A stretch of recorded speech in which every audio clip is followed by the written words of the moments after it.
2005. Setelah lulus S1, saya sudah langsung mengajar waktu itu, dan saya baru S2 itu setelah 5 tahun di tahun 2010 saya kuliah dan di UI, Magister Teknologi Informasi, kemudian lanjut 2021 dan baru lulus tahun ini, tahun 2025 ini di bulan Juli saya wisuda. Nah, di Universitas Sriwijaya, di mana eh, kalau di Unsri ini masih prodinya teknik ya, tidak tidak khusus ke komputer, tapi eh, teknik kan gitu. Jadi bisa teknik informatika, teknik kimia, teknik elektro, itu bisa jadi satu S3-nya di situ. Tapi bidangnya memang adalah teknik informatika. Oke, suara saya kedengaran ya? Clear ya? Jelas ya? Jelas, Pak. Oke, baik. Nah, ini riwayatnya dosen, dan saat ini sih diminta untuk membantu dalam proses pengelolaan program Magister Sistem Informasi. Dan ya, memang saat ini kami terhitung baru di program studi Magister Informasi di MDP, baru tahun 2024 kemarin, dan ini kami baru angkatan yang ketiga. Jadi angkatan pertama itu adalah ganjil 2024-2025, genap 2024-2025, sekarang ganjil 2025-2026 kan gitu. Nah, ini baru 3 angkatan yang memang tidak sebanyak. Maka kami memang kemudian meminta Pak Muharman untuk join kelas, untuk sebagai proses pembelajaran bagi kami yang baru ini. Nah, mudah-mudahan ini menjadikan kami menjadi lebih baik, sehingga tidak bermaksud menyaingi, tetapi belajar banyak dari Telyu dalam hal ini. Klien saya adalah rekayasa perangkat lunak dan bisnis intelijen, karena BI itu tema di AI, dan kalau tidak salah dan masih sesuai dengan jadwal, nanti eh, tanggal hari Jumat itu ya, kalau tidak salah tanggal tanggal berapa ya, hari Jumat itu diminta sama Pak Muharman itu juga ngisi di acara Tell You Tech Talk ya, series 29. Ini menarik sih, online, yang juga dibahas nantinya adalah isu dalam bisnis intelijen. Nah, itu dengan ada satu lagi pembicara dari, rasanya ini sih dari Tell You juga ya. Nah, itu yang memang topik saya terkait dengan bisnis intelijen. Nah, saya juga machine learning. Kemudian kompetensi saya baru satu kompetensi di asesor di LSP P1, baru di sistem analis dan database administrator, itu baru 2 kompetensi yang saya miliki, sertifikat kompetensi yang saya miliki kan gitu. Nah, ini sedikit tentang saya. eh Ya, tidak ada yang spesial. Ya, saya masih terus belajar dalam hal ini. Oke, lanjut. Ya, ini join kelas dengan Tell You. Ini berarti pertemuan yang ke 1, 2, 3, 4, pertemuan keempat. Nanti pertemuan terakhir itu dengan Dr. Insinyur Lukman Abdurrahman, MIS, yaitu kaitannya dengan ini tanggal 17 November ya. Nah, hari sebelumnya ini sudah dijelaskan, saya sedikit review, ini menarik sih menurut saya, yang kemudian kemarin sempat dibahas banyak, berkaitan dengan sistematik literatur review. Bagi teman-teman yang kemarin belum sempat ikut, saya sedikit spill ya. Ini menarik juga terkait dengan sistematik literatur review tanggal 20 Oktober oleh Profesor Dr. Hanif Fakhroza. Ini bagaimana melakukan SLR, ya, pentingnya melakukan SLR sebelum melakukan penelitian. Ini kemarin sudah dibahas langkah-langkah demi langkahnya dan kemarin juga Prof. Hanif sudah menunjukkan terkait dengan bagaimana pemanfaatan AI. Tapi AI boleh dimanfaatkan, tetapi tidak kemudian menjadi suatu yang apa namanya harus kita ikutin semuanya, tapi kita harus hati-hati juga ketika menggunakan AI. Nah, itu kemarin sudah dibahas tool-toolnya ada banyak sekali dan sudah rigid sekali apa materi yang disampaikan oleh Prof. Hanif. Kemudian di pertemuan kedua ada ini dari MDP, Ibu Dr. Mardiani, SSI MTI, itu berkaitan dengan metode kuantitatif sistem informasi ini eh, beririsan dengan atau ya eh, pendekatan yang berbeda yang kemarin juga sudah disampaikan oleh Associate Professor eh, Bapak Muharman Lubis ya yang kemarin kalau Bu Mardiani berkaitan dengan kuantitatif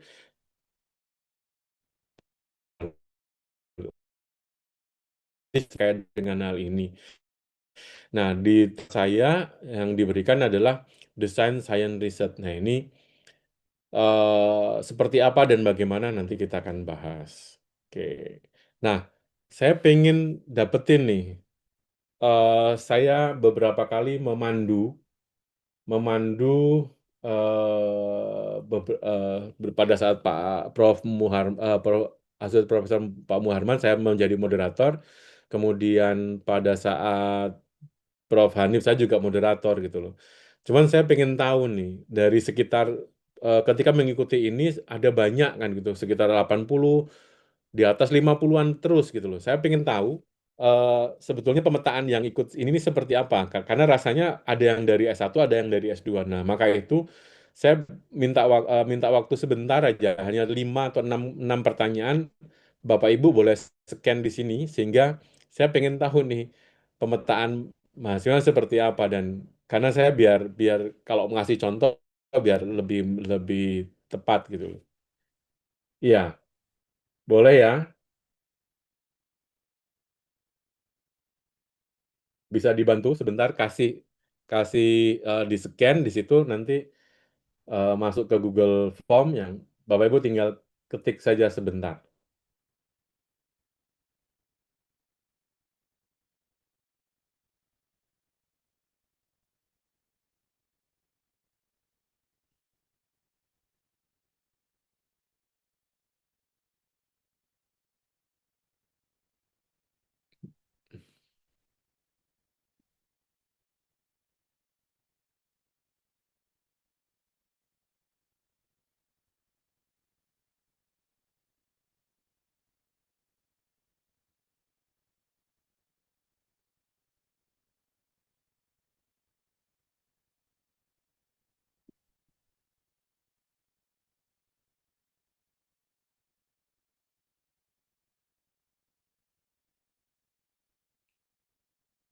Apakah bisa?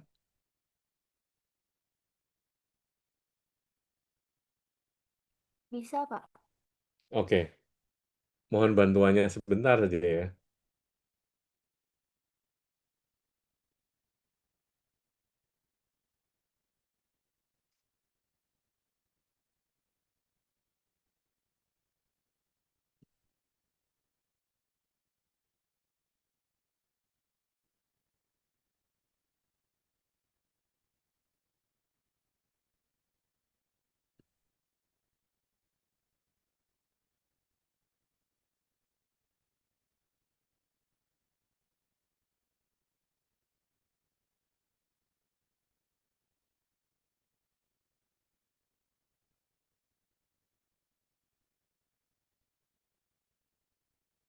Saya bisa lihat ya sebentar.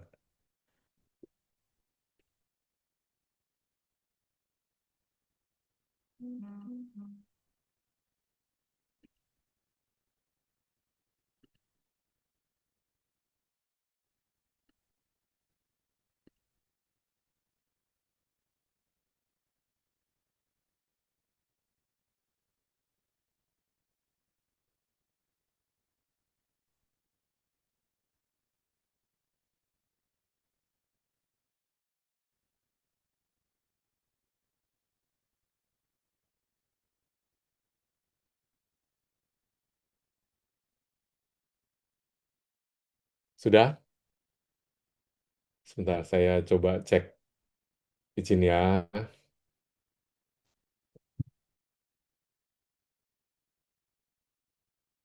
Atau ya, atau berarti saya terakhir eh, saya minta waktu break sebentar untuk cek eh, hanya melihat apa namanya pemetaan dari peserta yang hadir itu seperti apa. Nanti saya sampaikan ya. Baik, saya lanjutkan.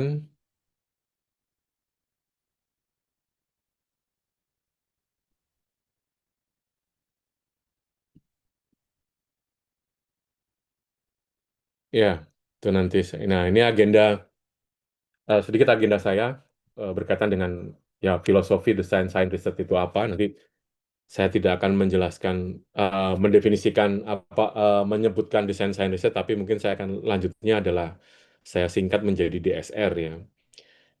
Kemudian membedakan, nah nanti ada pandangan yang membedakan antara DSR dengan beberapa metodologi ya yang nanti akan sedikit dibahas. Kemudian mendesain proses penelitian DSR dan identifikasi masalah hingga evaluasi artefaknya. Nah, nanti kita juga akan melihat sebetulnya ini yang dimaksud dengan artefak itu sebetulnya apa kan gitu.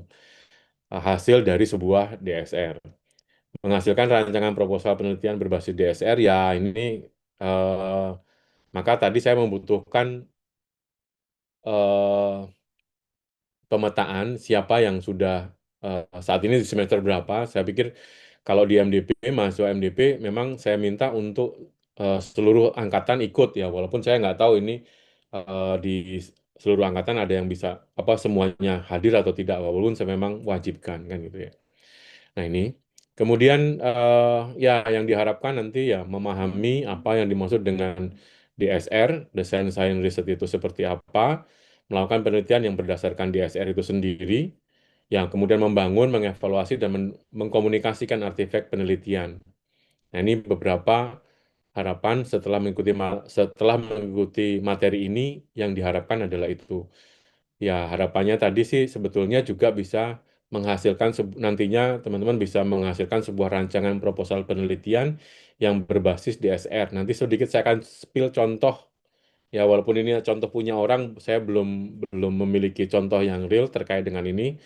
Contoh dari peneliti lain yang memang melakukan penelitian, rancangan penelitian berbasisnya adalah DSR. Nah, dalam melakukan penelitian ini, dalam melakukan penyampaian materi ini, beberapa literatur yang saya gunakan diantaranya ini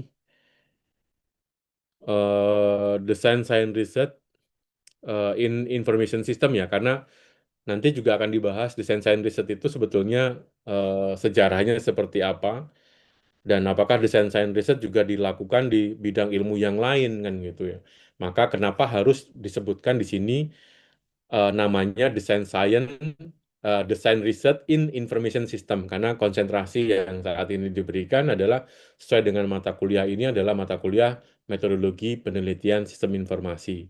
Nah, goalnya subjeknya adalah sistem informasi, maka desain science research-nya digunakan untuk sistem informasi. Nah, ini buku yang pertama, buku yang kedua itu desain science research case, desain science research case ini juga kaitannya dengan informasi.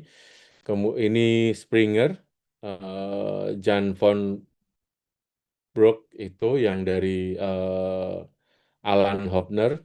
Kemudian ada Information System Research, ini yang Information System juga, Muhammad Ali dan Design Science Research. Nah, mudah-mudahan teman-teman juga bisa cari literatur ini sehingga bisa lebih mendalam lagi dalam pemahamannya. Ini sumber-sumber ini kelihatannya bisa di-download secara online ya. Silahkan. Ya, memang kalau bisa sih dapetin dari sumber yang jelas ya. Baik, ya, di tengah perkembangan teknologi yang cepat, organisasi membutuhkan solusi yang bukan hanya teoritis, nah, tetapi juga praktis dan dapat diterapkan. Nah, ini saya tertarik dengan kalimat ini karena menurut saya ada perkembangan teknologi yang cepat. Kemudian organisasi membutuhkan solusi yang bukan hanya teoritis saja, bukan hanya teorinya saja, tetapi harus ada praktis yang bisa diterapkan. Nah, banyak permasalahan di dunia nyata yang tidak cukup hanya dijelaskan saja, tapi perlu ada ciptaan solusinya apa kan gitu. Hasilnya apa ini kan. Bentuknya apa kan gitu. Yang bisa dipakai tentunya bisa digunakan. Disinilah nanti hadir dalam desain science research ini. Nah, maka desain science research pendekatan penelitian berbasis desain yang fokus untuk menciptakan artefak. Nah, nanti kita sedikit ya. Eh, Artefak itu apa saya belum jelaskan, tapi kita sebutkan dulu artefak solusi kan. Tidak hanya menjelaskan fenomena, tetapi menghasilkan inovasi yang nyata. Nah, ini dasarnya adalah karena organisasi, industri, ataupun instansi saat ini tidak hanya membutuhkan yang namanya teoritis, tetapi harus ada ciptaan solusinya apa. Nah, solusinya itu dalam bentuk artefak. Nah, artefaknya itu bentuknya apa. Nah, nanti kita akan lihat. Ya, masih bisa dilihat ya slide saya ya. Halo? Bisa, Pak. Coba. Oke, ya. Ini ini menarik juga nih, berkaitan dengan researcher observing fenomena. Jadi penelitian yang mengamati fenomena, ya ada perbedaan ya, ada perbedaan, ada yang mengamati fenomena dan desain solusi.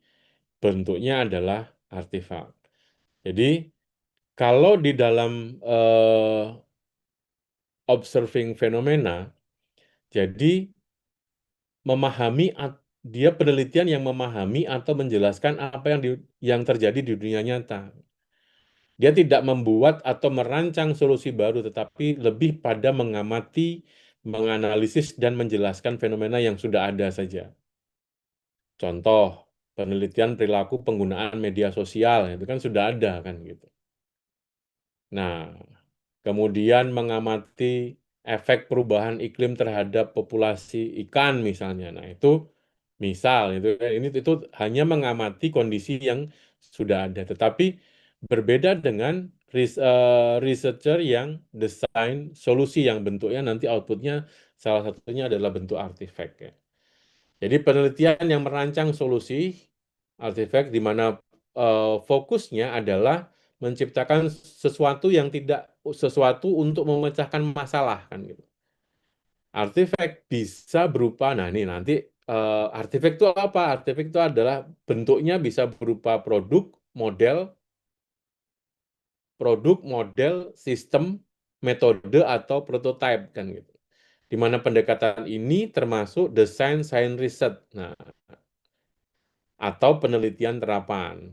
Contohnya apa? Nah, contohnya misal mendesain aplikasi untuk meningkatkan literasi digital, mengembangkan model pembelajaran berbasis AI. Nah, itu contoh dari si riset. Jadi harusnya sudah bisa membedakan atau bisa mengatakan bahwa yang tradisional seperti apa, yang desain solution dan bentuknya artefak seperti apa. Maka eh, yang bisa dilihat bahwa tujuannya, kalau tujuan riset fenomena dengan desain solution, ini tujuannya kalau fenomena lebih mengamati dan menjelaskan fenomena itu sendiri. Tetapi kalau merancang solusi, ya menciptakan solusi atau artefak, ada output artefaknya apa kan gitu. Model misalnya, ada model yang dihasilkan kan gitu. Nah, tadi disebutkan tadi bahwa artefaknya itu bisa dalam bentuk apa? Model, sistem, metode kan gitu. Itu adalah artefak. Nah, outputnya ya tadi kalau di fenomena atau tradisional ini bisa dikatakan demikian, pengetahuan baru, teori dan pemahaman. Nah, itu fenomena. Tetapi kalau dia rancangan solusi, desain solution, itu ya itu artifact model, sistem dan metode yang baru. Ingat, metode baru kan, model baru atau model yang berbeda dari model yang lama kan gitu. Nanti kita akan sedikit bahas gitu. Nah, ini. Ya, oke ya. Jadi riset observe fenomena adalah penelitian eksplanatif dan observasional, sedangkan riset design solution itu artifact adalah penelitian desain atau desain riset desain science researcher ya. Nah ini maka ya improving it ya jadi lebih kepada improvingnya ini. Maka dari sini kita bisa simpulkan bahwa apa yang dimaksud dengan design science research adalah pendekatan penelitian yang fokus pada penciptaan dan evaluasi artefak inovatif untuk memecahkan masalah nyata. Nah, ini yang perlu diinginkan adalah masalah nyata dan menghasilkan desain pengetahuan. Ada desain knowledge-nya yang dihasilkan. Sehingga bisa menjadi sebuah desain knowledge dari artefak yang sudah dihasilkan. Kan gitu. Oke, sampai sini.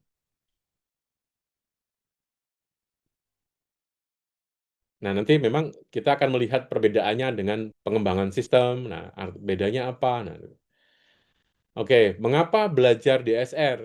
Mengapa perlu DSR? Nah, tadi sudah sedikit disebutkan bahwa dunia industri membutuhkan solusi, bukan sekedar analisis. Nah, banyak topik IS in modern, sistem informasi modern, AI, big data, dan seterusnya membutuhkan pendekatan desain dan evaluasi, di mana desain memberikan kemampuan untuk mengidentifikasi masalahnya nyata. Nah, ini memang nanti kita akan melihat bahwa DSR itu beranjak dari permasalahan nyata. Desain artefak yang inovatif, kan. Kemudian mengevaluasi solusi secara ilmiah. Nah, maka DSR dalam konteks sistem informasi adalah bidang yang terapan atau apply science, di mana DSR selaras dengan pekerjaan profesional seperti apa, IT governance, enterprise arsitektur, ada output yang dihasilkan. Maka dengan demikian DSR tidak hanya meneliti, tetapi dia juga menciptakan ada output, ada artefak yang dihasilkan dari situ, ada yang diciptakan di situ kan gitu. Yang artefak yang diciptakan tadi tentunya ya harus mengatasi permasalahan nyata di dunia nyata tadi kan gitu. Oke. Ya, secara umum riset desain adalah rancangan konseptual yang menggambarkan bagaimana meneliti akan dilakukan dari awal hingga akhir kan ini atau guideline ya. Tapi nanti kita bisa melihat ada berbeda ya dengan metodologi riset metodologi kan. Ada riset desain dengan riset metodologi. Nah, menggambarkan bagaimana penelitian akan dilakukan dari awal hingga akhir, termasuk jenis pendekatan, strategi, struktur logis untuk menjawab pertanyaan dari penelitian itu. Nah, dalam ranah sistem informasi, terdapat dua desain besar ya. Ada ya satunya tadi adalah desain science research, ada behavioral science research. Kalau dia desain science research, ini kita bicara teoritis dulu ya, pemahaman untuk memahami konsep desain science research seperti apa ya, karena kita harus melihat posisinya ada di mana kan gitu. Nah, menciptakan dan mengevaluasi artefak inovatif untuk memecahkan masalah nyata. Kemudian kalau dia behavioral adalah menemukan dan memverifikasi teori tentang fenomena manusia dan organisasi. Nah, maka fokusnya kalau di behavioral science research itu lebih kepada understanding atau memahami. Ya, cuma sifatnya adalah memahami. Tetapi kalau dia desain science research ini lebih kepada building atau membangun sebuah solusi yang tadi hasilnya adalah bentuknya artifact tadi. Oke, eh, sebelum saya lanjutkan, mungkin sampai di sini ada yang mau ditanyakan.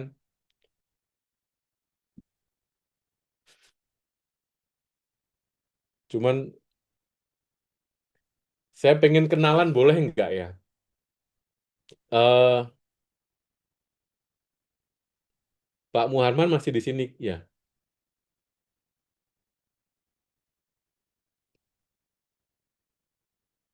Mas Egi, Iya Pak. Mas Egi, saya boleh minta tolong satu atau dua orang, eh, ya, saya pengen mendapatkan insight ini. Kenalan sedikit lah sekarang ada semester berapa saat ini. Ada yang semester 3 yang saat ini sedang melakukan penelitian atau tesisnya. Dan semester satu saya boleh nggak ada yang menceritakan saat ini posisinya seperti apa. Saya belum bisa buka dari yang tadi. Eh, Boleh sih Pak. Monggo, satu orang, satu atau dua orang dari Telju, nanti satu orang dari MDP mungkin bisa saling kenal lah. Saya pengen sedikit itu. Nanti saya milih ya Pak ya. Monggo, monggo, silakan. Eh, Queen Aquila Pak. Ini satu angkatan dengan Egi. Eh, enggak sih Pak, tapi pernah kelas bareng. Oh, pernah kelas bareng. Monggo, silakan. Heeh. Saya pengen semester berapa, eh, tesisnya, sedang tesis apa gitu kan? Silakan. Siapa tadi? Queen Aquila. Ya, Ya, bisa selamat open malam, cam, Pak. bisa open cam, Queen. Mohon maaf, Pak, untuk saat ini belum bisa untuk on cam, Pak. Oke, oke. Iya, Pak. Perkenalan tadi ya, Pak ya. Ya. Iya, baik, Pak. Selamat malam, Pak Wahyu dan teman-teman semuanya. Nama saya Queen Akila. Saya mahasiswi S2 Sistem Informasi dari Telkom University. Untuk saat ini saya masih di semester 2, Pak. Dan untuk saat ini juga saya belum masih dalam penyusunan draft proposal tesis sih, Pak. Belum Hmm. ini apa namanya belum matang banget juga untuk judulnya dan sebagainya. Kalau topiknya sendiri apa? Kalau topiknya sendiri sih saya untuk temanya sih di IT governance, Pak. Oke. Berarti IT governance lebih kepada tata kelola gitu ya. Iya, betul, Pak. Oke.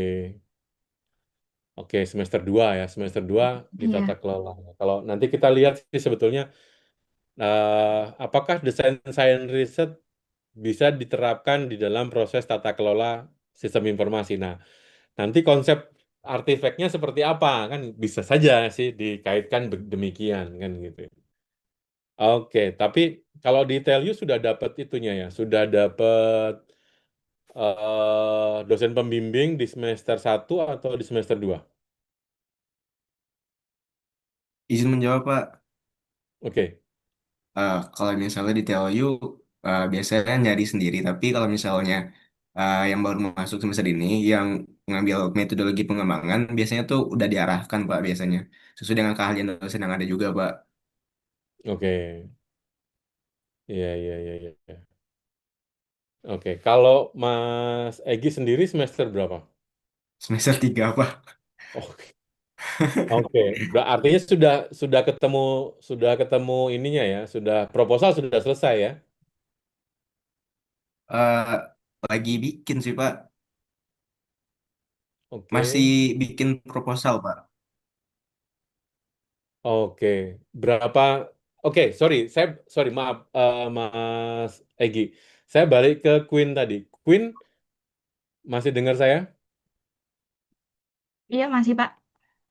Queen dulu S1-nya linear dengan apa namanya dengan sistem informasi atau dari bidang yang lain ya? Masih linear, Pak. Kebetulan S1 saya itu teknologi informasi. Oke, yang di sini berkenan yang tidak linear dengan sistem informasi ada tidak ya? Yang dari Tellu mungkin. Ada Pak, saya Pak. Oh, Mas Irham. Iya Pak, Ya, Mas Irham dari apa, Mas Irham? saya S1-nya di Teknik Telekomunikasi Pak.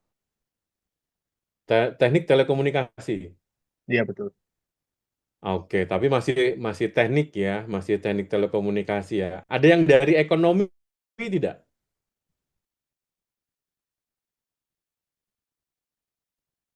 Atau dari lintas prodi yang lain? Saya hanya pengen tahu saja. Ada Pak, Eh, berkenan siapa? eh, Mas Azil. saya Haji Ramdhani Pak. Kebetulan satu saya dulu itu di Fakultas Tarbiyah pada prodi Manajemen Pendidikan Islam. Sekarang S2 di Value ambil Sistem Informasi. Nah, ini menarik sih.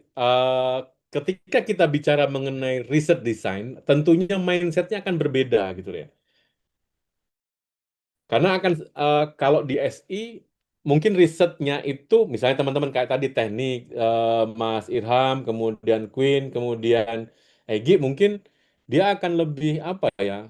Ya masih ada linear sedikit ya terkait dengan riset desainnya. Nah, ini menariknya terkait Mas Azil Ramdhani itu dari pendidikan agama Islam gitu ya. Iya Pak, Manajemen Ah, Pendidikan Islam. oh manajemen pendidikan agama Islam. eh Bukan bermaksud apa ya menggali itu, tetapi sekarang Mas Azil semester berapa? Sekarang semester 2 Pak. Berarti sedang juga dalam penyusunan proposal gitu ya. Iya Pak. Kalau si Queen tadi apa risetnya nanti bidang topik penelitian yang dibahas adalah tentang tata kelola IT governance. Tapi kalau Ramdhani lebih kepada apa minatnya? Kalau saya sih lebih ke digital bisnis, Pak. Kebetulan kan saya asal dari Pangandaran ya, Pak, kota Hmm. wisata. Nah, rencana itu saya itu mau penelitiannya itu di bidang pariwisata, Pak. Oh, pariwisata. Nah, eh, kenapa saya pengen mendapatkan masukan ini? Tentunya ini kita kan bicara riset desain. Nanti sebetulnya riset desain apakah hanya hanya dicocok untuk orang orang komputer saja atau sebetulnya orang ekonomi atau orang yang lain dari manajemen pendidikan agama Islam tadi seperti apa penerapannya gitu. Tapi dalam prosesnya ini ada kesulitan tidak? Ini kan output yang dihasilkan adalah sebuah sebuah model nantinya kan sebuah riset yang dilakukan oleh Mas Ramdhani. Ada kesulitan tidak dalam proses memahami itu? Eh, ada sih, Pak. Ada sih, Pak. Hmm? Tapi saya juga apa namanya sering-sering konsul lah gitu kan. Kebetulan saya juga sudah mendapatkan dosen pembimbing. Ya, Oke. rencana rencana sih mau ke publikasi gitu kan, nggak tesis. Tapi saya sih bikin dua-duanya sih Pak. Oke. Proposal bikin, tapi nanti outputnya nggak ke tesis gitu. Oke. Ya, ya, ya. Tapi ya ini pembelajaran untuk kita semua ya gitu ya. Ini Mas Ramdhani yang bukan bidang ekonomi, bukan bidang sistem informasi. Ya berusaha, artinya kan kalau saya melihat Mas Ramdhani sudah berusaha untuk saya dapetin dosen pembimbing dulu nih, gitu kan. Saya dapat dosen pembimbing, saya sering-sering konsultasi, sering-sering ngobrol gitu ya, Mas Ramdhani ya. Iya Pak. Nah, itulah teman-teman. Nah, eh sebelum saya lanjutkan di sini ya, ini fenomena yang semuanya ada di situ gitu ya. Berkaitan dengan pengalaman ya, berkaitan dengan melakukan penelitian terkait dengan output tesisnya si Magister Sistem Informasi ini ya, bentuknya kan tesis kan gitu. Nah, maka risetnya kan berbeda-beda. Nah, nanti kalau dikaitkan dengan kalimat ini tadi bahwa riset desain adalah rancangan konseptual yang menggambarkan bagaimana penelitian akan dilakukan dari awal hingga akhir, termasuk jenis pendekatannya seperti apa, strateginya seperti apa, struktur logis untuk menjawab pertanyaan penelitiannya seperti apa. Nah, itu kan yang harus dilakukan. Nah, itu namanya riset desain gitu. Nah, artinya tadi misalnya nih, Queen, Mas Ramdhani, kemudian Mas Egil atau yang lainnya, ya riset desain ini adalah langkah awal yang memang harus dibuat gitu loh untuk memandu melakukan penelitian yang dilakukan kan gitu. Nah, walaupun memang kita memang sedang bicara di dalam desain science research di sini. Nah, outputnya nanti adalah membangun sebuah solusi. Nah, misalnya Queen nanti solusinya bentuknya apa? Bentuknya adalah rekomendasi dari penerapan IT dalam sebuah governance gitu. Gitu ya, Queen ya. Iya, betul, Pak. Nah, sebentar. Ya, artinya kan bentuknya seperti itu. Nah, bagaimana untuk bisa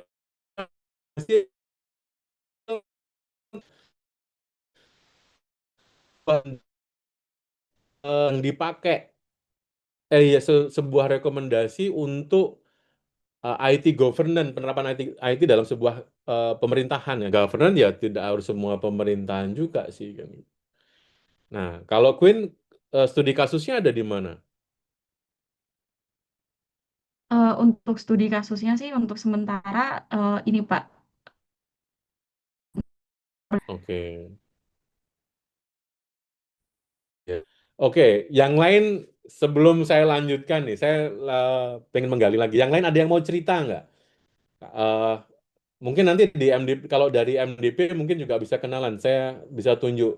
Raga mungkin bisa bisa sharing. Kalau Raga ini baru semester 1. Izin Pak, apakah suara saya terdengar Pak? Ya, kedengeran.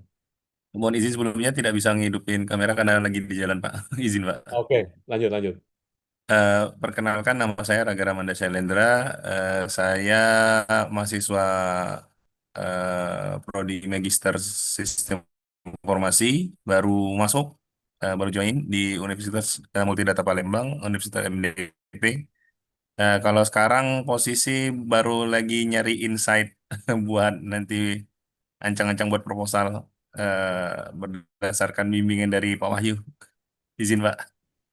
Oke, ya itu satu ya, itu semester 1. Kalau semester Siap Pak. semester 3 di MDP ini ada eh Habibi boleh, Habibi. Ini Habibi ini baru semester 3 tetapi dia bukan bidang sistem informasi. Nah, nanti sebetulnya sih ini bisa saling menyemangati antara antara Habibi dengan Mas Ramdhani tadi. Loh, mana Habibi? Iya Pak, semester 2 Pak, mohon maaf bukan semester 3. Oh ya, semester 2. Ya, semester 2 tapi kan sudah mulai proposal ya. Sama sih dengan Mas Iya betul, Ramdhani. iya betul Kasus Pak. ini kasusnya apa kasus apa topiknya apa kemarin ya, Mas? Oke Pak, perkenalkan nama saya Habibi, saya mahasiswa program S2 Sistem Informasi di MDP. Untuk judul proposal saya tentang tata kelola Pak. Oh, sama dengan Queen ya. Iya betul. Jadinya tata kelola. Iya, untuk basic saya S1 kemarin saya dari Teknik Elektro Pak. Oh, teknik elektro. Tuh, Iya betul artinya Pak. ya memang S2 memang bisa dari beberapa jurusan ya. Ada satu lagi sih saya pengen dengar satu dari Tell You. Izin Pak, Ya, eh, Rizka, silakan. sebelumnya perkenalkan nama saya Priska Dalusia dan sekarang sebelum saya berkuliah di TELU dan semesternya semester 2. Tapi sebenarnya saya sudah tertarik ataupun punya ide itu dari eh, saat masuk di universitas dan alhamdulillah sampai sekarang juga topiknya masih bertahan. Dan di semester 2 ini saya sudah mulai bimbingan juga dengan pembimbing dan kemarin memang disarankan untuk jalur publikasi gitu.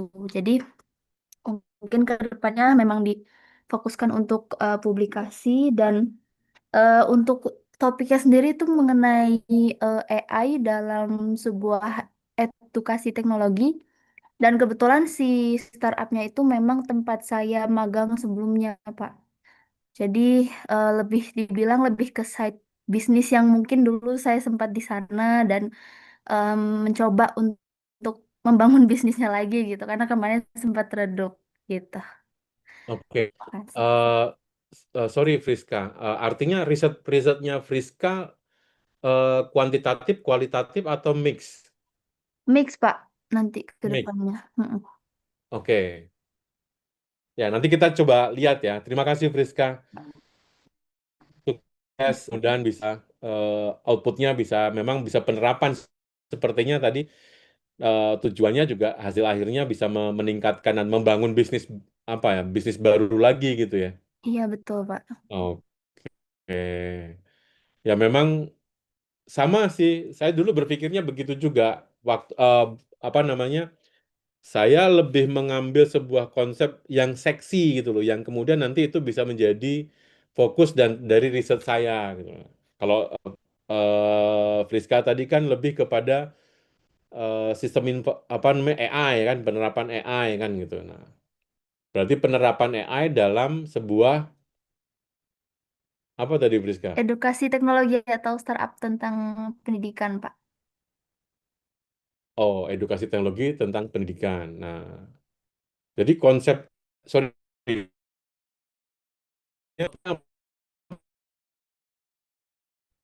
Outputnya lebih ke ini sih Pak, nantinya ada sebuah pembuatan AI yang nantinya lebih menganalisis dari sisi customernya Pak. Oke, artinya Iya. data yang Friska akan menggrab data Mm-mm. dari media sosial yang kemudian itu bisa jadi knowledge, kemudian bisa yang dipasangin AI untuk bisa menyesuaikan kebutuhan si customer gitu ya. Iya betul. Oke, berarti di situ ada metode, ada pendekatan yang dipakai. Iya. Nah, artinya terkait dengan hal tadi, riset desainnya ada di mana kan gitu ya. Nah, Friska harus sudah merancang apa di sini eh bagaimana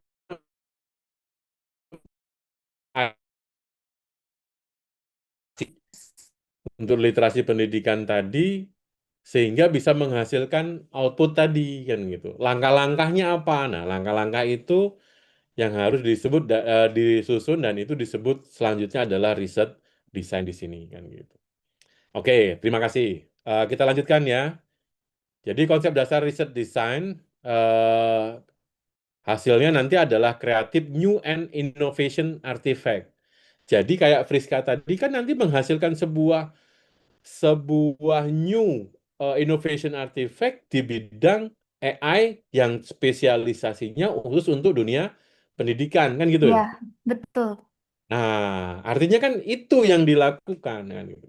Dan itu juga bisa disebut sebagai dasar desain science research kan gitu. Artinya, penelitian DSR berfokus pada penciptaan artefak baru yang memecahkan masalah praktis yang nyata. Nah, pertanyaannya sekarang, Priska memahami ada masalah apa di dalam literasi pendidikan AI di situ? Mungkin sebenarnya kalau bisa dibilang Pak, karena kan seperti yang kita tahu ya di beberapa sekolah juga sekarang tuh sudah menerapkan adanya ini lebih konteksnya ini sih Pak intermezzo ya. Jadi saya tuh memang difokuskan untuk anak-anak yang mereka tuh memiliki kemampuan untuk programming gitu Pak. Nah jadi dari situ tuh ingin mengembangkan agar anak-anak itu juga makin kreatif gitu. Jadi sederhananya anak tuh nanti bakal menjadi gambaran calon user kita itu disegmentasinya seperti apa dan ketahanan seperti apa dan ada inovasi dari segi pembelajarannya juga jadi eh, biar tertarik gitu si calon usernya ke startup kita kayak gitu. Itu baru gambaran sederhananya dan Oke. penciptaannya memang masalahnya mungkin bisa dibilang lebih kita memanfaatkan teknologi yang ada sekarang untuk memaksimalkan knowledge ataupun skill dari siswa saat ini seperti itu. Oke. Kalau datanya sendiri tadi nanti Friska ambil dari mana? Dari company-nya Pak sudah diizinkan. Oh, berarti Ya. data itu hanya dari company, khusus dari company itu saja, bukan data internal dari company, bukan data dari publik gitu ya.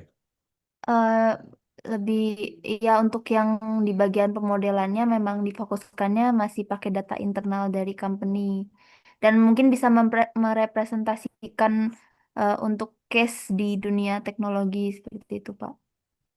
Oke. Ya. Iya, iya, iya, iya, iya. eh ya nanti kalau mau dilanjutkan ke S3 ya memang harus gitu ya lebih bagusnya jadi sehingga variatifnya lebih bagus. Tapi oke, itu menarik. Mudah-mudahan semoga berjalan dengan baik sesuai dengan rencana tadi sesuai dengan rencana hasilnya gitu. Oke, dan lanjut ya. Kemudian tadi kan masalah praktis nyatanya apa? Didasari atas itu kan gitu. Nah, dari kenyataannya, anak-anak, bagaimana anak bisa menentukan dia perlu belajar apa, kan gitu. Dia perlu mengetahui apa, diambil dari AI, dari data yang sudah ada, kan. Berarti ada AI baru yang diciptakan khusus untuk anak-anak, gitu ya. Kemudian menambahkan pengetahuan ilmu baru bagi komunitas akademik. Nah, berarti kan ada satu hal yang baru yang diciptakan. Kita tidak bisa merubah semuanya, tapi kita di bidang apa, khususnya apa. Nah, inilah. Nah, itu juga ini adalah bagian dari yang disebut dengan penelitian DSR-nya ini. Maka fokus utama DSR adalah mendukung inovasi organisasi. Nah, kayak Friska tadi, kalau kayak Ramdhani tadi, Queen, itu kan juga merupakan sebuah dukungan inovasi terhadap sebuah organisasi kan gitu. Betul nggak gitu, Friska? Iya Pak, betul. Jadi mendukung inovasi organisasi di organisasinya itu kan sehingga data-data organisasinya yang saat ini bisa dimanfaatkan dan lebih ditingkatkan sehingga AI-nya bisa bermanfaat. Memecahkan masalah nyata, nah ini menghasilkan dampak ekonomi dan sosial, mungkin juga memperkuat transformasi digital dan berkelanjutan. Oke, nah prinsip dasar fundamental dari desain science research adalah problem relevan. Harus berangkat dari masalah yang nyata, kan gitu. Maka kita harus peduli dari permasalahan yang nyatanya itu apa, kan gitu. Misalnya, sorry Mas Ramdhani tadi topiknya berkaitan dengan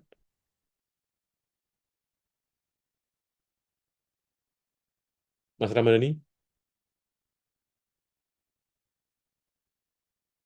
Oh, nggak ini ya, nggak lagi tidak di tempat. Azil, oke. Queen, Iya, Pak. ah, sorry Queen, kalau Ya. biar enak diskusinya ini, biar saya tidak ini, maksudnya kalau kuliah diskusi malam gini ngantuan toh ini. Nah ini kan prinsip fundamental DSR itu salah satunya adalah problem relevan, harus berangkat dari masalah nyata. Cirinya prinsipnya DSR.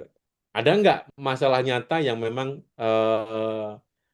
yang akan Queen pecahkan gitu?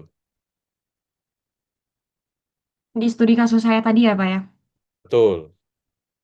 Iya, ada Pak. Jadi sebenarnya alasan saya memilih ya, melakukan penelitian di studi kasus tersebut adalah terkait dengan penanganan datanya Pak, keamanan informasi dan juga data pribadi yang ada di sana gitu. Jadi organisasi tersebut itu mengelola data-data pribadi gitu. Jadi em, yang dimana ada hal-hal yang bisa kita apa ya atur dari sisi tata kelolanya, dari sisi kebijakannya, manajemennya yang ada di sana untuk diintegrasikan agar dapat menangani masalah-masalah terkait dengan kepatuhan terhadap regulasi terkait dengan penanganan data pribadi mereka, Pak, gitu. Jadi masalahnya adalah eh, soal penanganan data pribadi.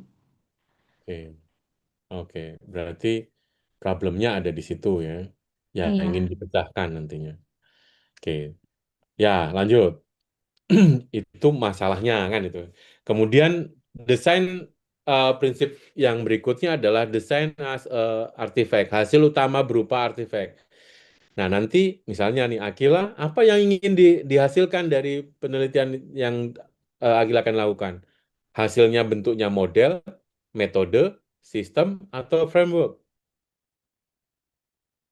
At- Em, Antara model atau framework sih, Pak. Jadi kayak misalnya saya nanti kayak pakai salah satu, ada dua sih, ada dua standar terkait dengan keamanan dan juga data pribadi. Nah, nanti dari situ itu kayak coba dielaborasi sampai menghasilkan sebuah framework terkait dengan bagaimana sih kita melakukan penanganan keamanan informasi dan juga data pribadi gitu. Tapi khusus untuk perusahaan tersebut gitu, sesuai Ya, dengan situasi yang ada di mereka. oke, bisa framework, bisa model ya. Modal, Oke, betul. ya, ya, ya. Berarti model keamanan data, model keamanan data. Oke, nah artinya kan berarti itu paling tidak memenuhi dua unsur DSR kan gitu ya. Kemudian desain DSR juga itu harus desain evaluation, artifact harus diuji. Nah nanti kalau bentuknya framework atau model ya harus diuji kan gitu. Kemudian research contribution harus Betul. menghasilkan Nah ini pengetahuan baru itu bisa bisa teori, desain, prinsip atau model tadi kan gitu ya. Ada pengetahuan yang baru yang diberikan, sekecil apapun kan gitu ya. Riset rigor dilakukan dengan metode yang terukur dan valid. Nah, dari permasalahan nyata tadi nanti dilakukan metodenya apa, langkahnya apa, outputnya apa. Nanti model yang digunakan itu harus valid, terukur gitu. Kemudian desain science research is proses, bersifat iteratif, membangun, menguji, memperbaiki. Nah, ketika membangun, menguji, memperbaiki. Untuk bisa memperbaiki, mungkin nih, Queen perlu tahu nih metode-metode atau framework yang dipakai dalam menangani keamanan data pribadi yang sudah dilakukan oleh orang lain itu seperti apa atau yang dilakukan oleh peneliti seperti apa. Nah, maka perlu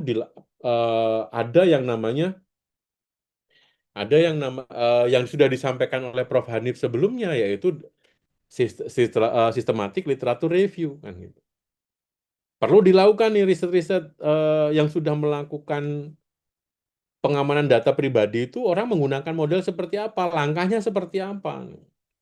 Nah, dilihat kelemahannya dari situ tuh apa. Sehingga nanti Queen bisa mengusulkan proses perbaikan yang harus dilakukan. Nah, kemudian communication of research, hasil disebarkan ke ilmuwan atau praktisi. Nah, ini menarik nih.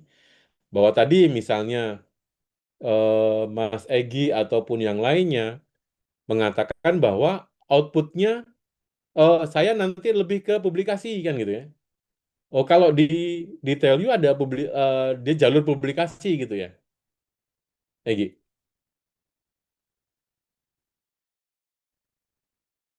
Ada Pak. Oh, jadi dia cukup melakukan publikasi ya. Saya pernah diskusi dengan itu. Publikasinya kemana, Egi? eh Harus 4 publikasi sih Pak. Yang pertama tuh ada harus 4 publikasi itu boleh dari Q1 sampai Sinta 2 gitu. Itu boleh sebanyak-banyaknya, tapi minimal 4. Terus ada lagi conference atau enggak Sinta 3 sampai 6 itu satu. Terus ada lagi yang lemah sama satu lagi itu sih Pak yang saya ingat lagi Pak.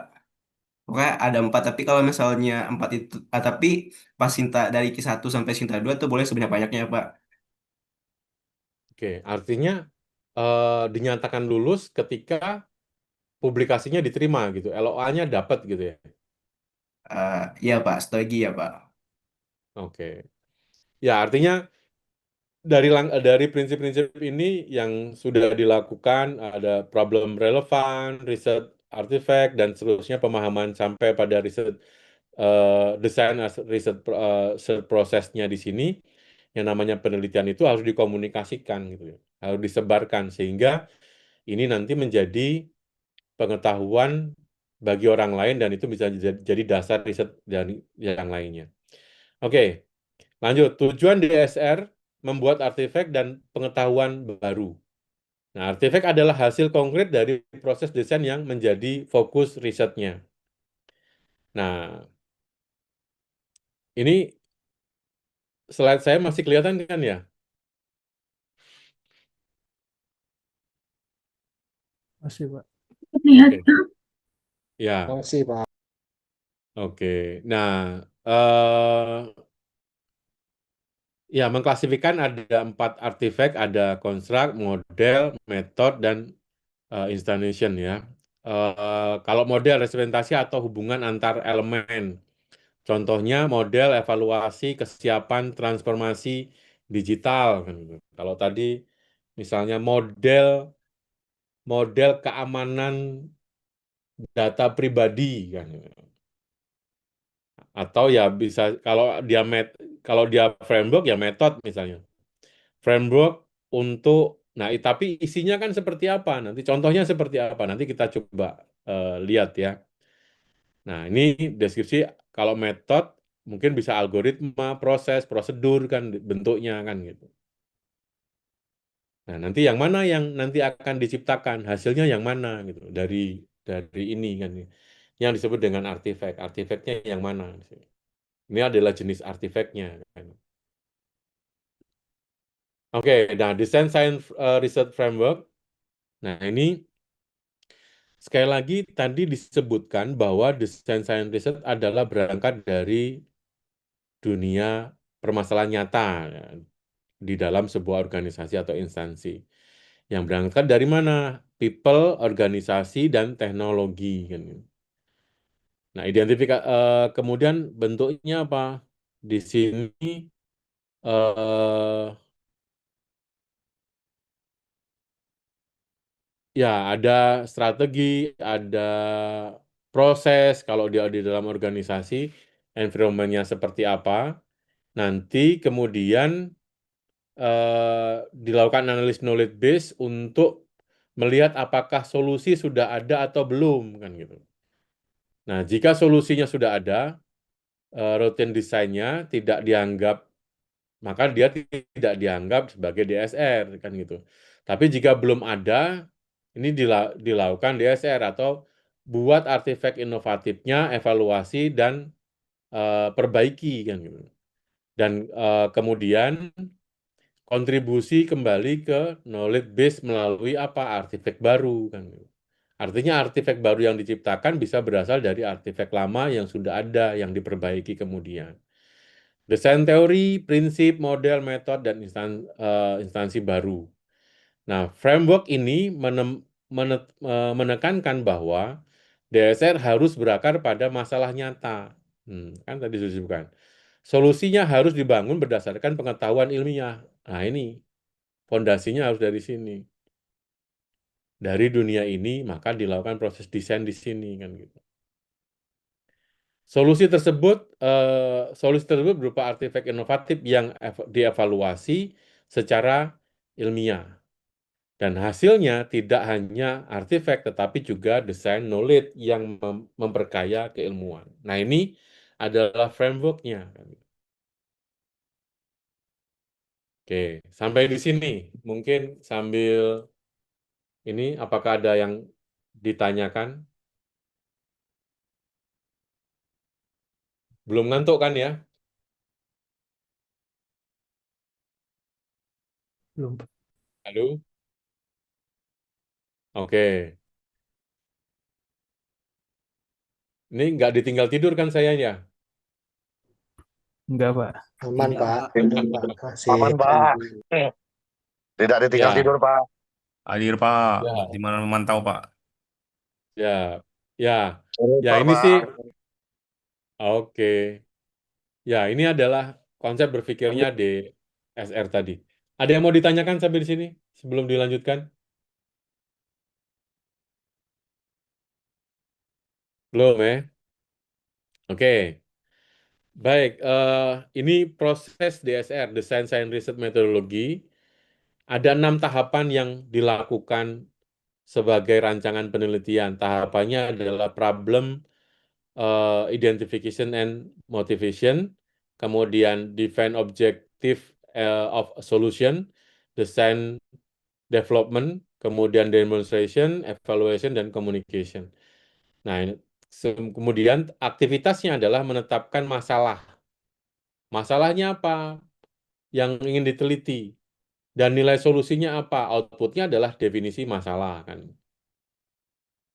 Kemudian setelah ditentukan masalahnya apa, dilanjutkan dengan menetapkan tujuan solusinya apa berdasarkan masalah tadi. Outputnya adalah sasaran desain yang terukur. Design and development, membangun artefak, framework-nya, sistemnya, model. Hasilnya apa? Artefak awal kan gitu. Oke, mungkin saya sedikit tunjukkan ya. Ini saya dapatkan dari literatur.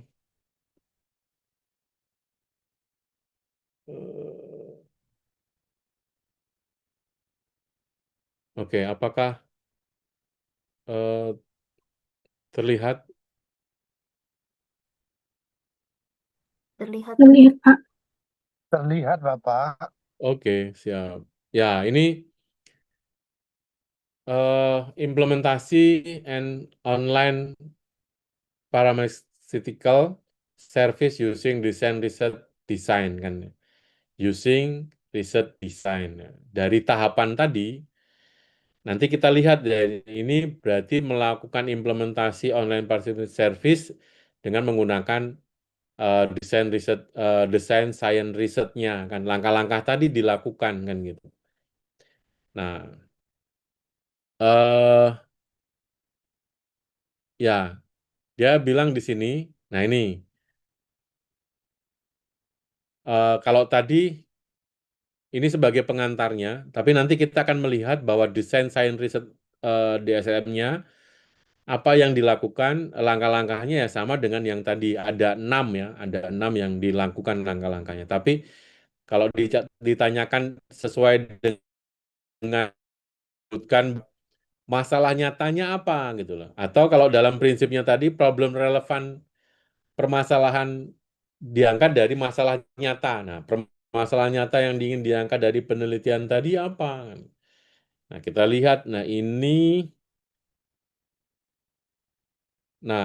tadi kan aktivitas pertama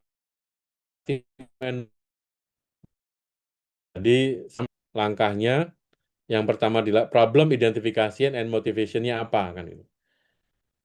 Nah, sebentar. Oke, nah ini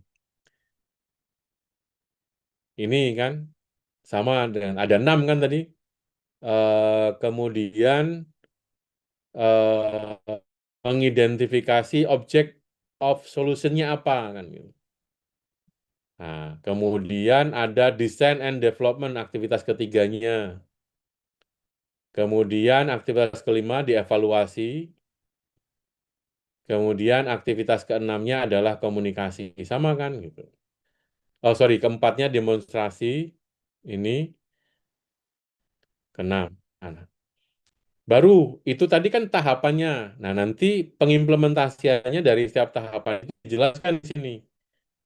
Nah, contohnya misalnya define object and solution. Aktivitas kedua dari langkahnya apa yang dihasilkan. Ini sudah proses pengimplementasiannya. Kemudian berikutnya adalah design and development. Nah, ini kan tadi design and development. Tahapan ini melakukan apa gitu? Dia tahapan design and development di situ adalah membangun artefak. Outputnya adalah artefak awal. Nah, artefak awalnya apa yang dilihat di sini? Nah, ini bisa dipahami dari yang ada di sini. Nah, ini adalah ini mengikuti salah satu contoh penelitian yang mengikuti langkah-langkahnya seperti ini. Langkah-langkah dari desain science research. Tapi apakah langkah-langkah ini bisa dimodifikasi? Ya bisa saja sih, tapi ini bisa menjadi sebuah acuannya. Nah, oke, ini itu salah satu contoh ya dari desain science research yang sudah dilakukan kan gitu. Oke, kita lanjutkan. Nah, ini tadi ya. Jadi ada 6 langkah outputnya masing-masing. Dan ini sudah contoh penerapan dari penelitiannya tadi ada di situ kan gitu. Nah, kalau ini desain DSR metodologi proses. Nah, ini metodologi prosesnya. Jadi metodologi proses model, apa yang dilakukan? Identifikasi problem, define objektif, development, demonstration, evaluasi. Nah, ini langkah-langkahnya yang dilakukan. Oke, ini saya lanjutkan. Ini logika berpikir DSR, testimonialnya, ya penjelasannya dunia buatan manusia, artefak IT, dan sistem model. Contoh dari penerapannya adalah kalau penelitian S2 ya sistem e-learning, adaptif, application e-governance. Nah, tujuannya, kalau dari artefak ilmiah, tujuan ilmiahnya adalah menghasilkan pengetahuan desain knowledge yang dihasilkan, diterapkan ulang. Sehingga prinsip desain dashboard resiko yang efektif. Oke, logika berpikirnya. Ya, kemudian hubungan DSR dengan behavioral science, ya siklusnya ada relevan cycle, design cycle, dan rigor cycle. Gitu ya. Dan penjelasannya sendiri, ini ada menghubungkan penelitian dengan real world environmentalnya, masalah dan konteks penggunaan. Hubungannya adalah input kebutuhan praktis. Ini terkait dengan desain science research dengan behavioral science-nya. Oke, nah 3 jenis desain science research itu dapat dilihat dari mana? Bahwa proyek DSR yang berkontribusi pada desain entitas, ya, artefak bentuk DSR-nya paling klasik dan paling umum. Dan fokus utamanya dari bentuk yang jenis proyek desain science research ini adalah menghasilkan artefak desain yang inovatif seperti apa? Model, metode, algoritma. Karakteristik dari model ini adalah menyelesaikan masalah nyata dengan menciptakan solusi baru berbasis teknologi. Ya, belum fokus pada pengembangan teori, lebih pada produk desainnya. Belum hasil akhirnya, baru produk desainnya. Nah, kemudian proyek desain science research yang berkontribusi pada artefak dan desain teori. Nah, ini dua-duanya nih. Nah, tidak hanya menghasilkan artefak, tetapi juga dapat menghasilkan teori desain. Kemudian, kalau yang berkontribusi pada desain teori, ya tidak membuat artefak baru dalam proyek riset tersebut. Fokusnya lebih kepada menganalisis desain yang sudah jadi di dunia nyata. Ini saya tidak jelaskan ini teori berkaitan dengan bentuk atau jenis proyek desain science research-nya. Oke, nah ciri penelitian DSR di sini adalah berangkat dari masalah nyata tadi sudah disebutkan, menghasilkan artefak baru, menggunakan proses iteratif, desain, uji, evaluasi, revisi. Ini siklusnya adalah ini, desain, uji, evaluasi, revisi. Menguji aktivitas artefak melalui metode empiris, studi kasus, simulasi, eksperimen yang dilakukan. Kemudian memberikan kontribusi ilmiah dalam bentuk prinsip desain model baru atau generalisasi pengetahuan. Nah, bentuknya hasilnya adalah seperti itu. Nah, ini adalah kesalahan umum mahasiswa saat melakukan DSR. Jadi, mengira DSR hanya membuat aplikasi. Dampaknya adalah tidak ada kontribusi ilmiah, gitu. Jadi pastikan ada desain knowledge yang dihasilkan, ada desain knowledge. Nah, ini tadi kan sudah disebutkan, ada desain knowledge. Nah, ini kesalahan yang pertama. Kemudian, tidak mengevaluasi artifak. Nah, misalnya artifak tidak diuji. Nah, gunakan metode evaluasi, usability test, eksperimen test, atau expert review dari model tersebut kan. Nah, tadi ada beberapa penelitian dari teman-teman ya, coba untuk mengevaluasi artefak ya. Contohnya apa? Mengetahui penelitian-penelitian yang sudah ada, yang sudah dilakukan itu seperti apa, yang sudah dilakukan. Sehingga kita bisa tahu nih posisi kita nanti akan ada seperti apa, di mana dan seperti apa yang sudah ada dan sebaiknya kita lebih kembangkan itu seperti apa. Itu. Oke. Hanya fokus teknis, kurang relevansi sosial. Ya, solusinya ya jelaskan konteks organisasi dan nilai produk praktis solusinya kan. Nah, ini beberapa kesalahan. Mudah-mudahan ini bisa memberikan pemahaman terkait dengan ketika melakukan desain science research-nya. Oke. Nah, desain science research in information system tadi sudah saya singgung di depan ya bahwa desain science research dikhususkan untuk information system. Aktivitas desain merupakan inti dari berbagai desain disiplin ilmu terapan, seperti arsitektur, teknologi, psikologi, dan seni. Banyak konsep desain sains berasal dari disiplin tersebut, kemudian diadaptasi di bidang computer and information technology. Nah, namun information system ini kan computing and information technology. Information system memiliki karakteristik yang berbeda, yang lebih kompleks karena melibatkan apa?